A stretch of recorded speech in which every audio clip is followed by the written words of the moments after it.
I hope so, but I doubt it. I mean, the Democrats are in charge, so I do think we're going to take back the majority, and when we do, in a year and a half, we can have hearings.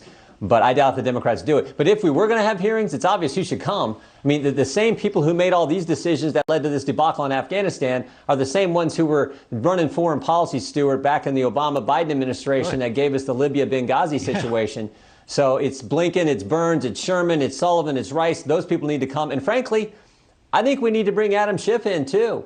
I mean, what was the Intel Committee? What kind of information did he get prior to this ordeal that we watched unfold over the last several weeks? So those are the kind of people who should be brought in, but I doubt if the Democrats will do it. Yeah, but those are the key people who perhaps should be subject to resignation, but they probably won't be, which means we've got this team in place for another 3.5 years. And I don't think a lot of Americans have a great deal of confidence in this team. I think we're stuck with them. What say you?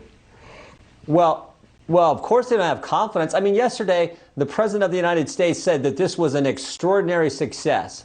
I mean, 13 service members were killed. You have hundreds of Americans stranded and left behind. You have thousands of our allies left behind, including a guy who helped President Biden 13 years ago, this guy named Mohammed. And then you have billions of dollars of equipment and weapons left there as well. And what did Jake Sullivan say yesterday? They're thinking about paying the Taliban. And they call that success. So, of course, Americans have no confidence in this foreign policy team.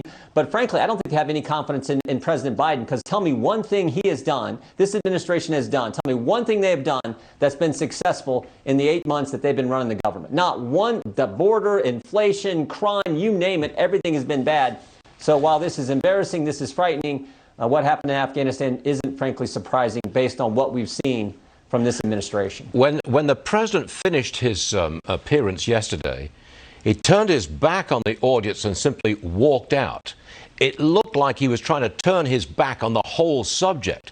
I don't think he can, because I think we've got thousands upon thousands of people in Afghanistan, Kabul especially, who are now hostages. And as you say, we're in the process of buying them out. We're going to be played with for months to come. Yeah, he can't turn his back on this situation. The American people aren't going to let him. He can't turn his back on the debacle on our southern border, where month after month we've seen record illegal crossings all the way to last month or month of July, 212,000 illegal crossings. He can't turn his back on that. He can't turn his back on inflation. He can't turn his back on the fact that crime is up in every major urban area. So again, he can't turn his back on all the bad policies and bad decisions that they've made. As I said, I think the American people are going to hold him accountable. Unfortunately, we can't hold him accountable until 14 months from now, when we have the midterm elections. But I think it's going to happen, and you're going to see Republicans back in charge of the House of Representatives and hopefully the Senate as well. Unfortunately, you could say that the news cycle moves real fast and people's memories fade. And if by the early part of next year they're being presented with free money, free stuff by this Democrat administration, that may turn a few minds. That may change the equation in 2022. What do you say? Well, but it's not going to change inflation. We know the purchasing power of the dollar is down. Real wages, aren't where they were under President Trump, who had this roaring economy going.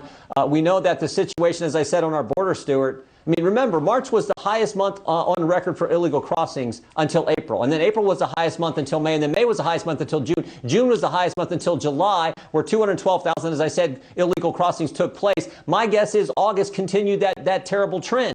So that shows you that we're not going to forget that. And I don't think Americans are going to forget that this president left American citizens in Afghanistan, left Americans behind. I don't think the American people forget that, because this great country, the greatest nation ever, is never supposed to do that. But that's exactly what the commander-in-chief did.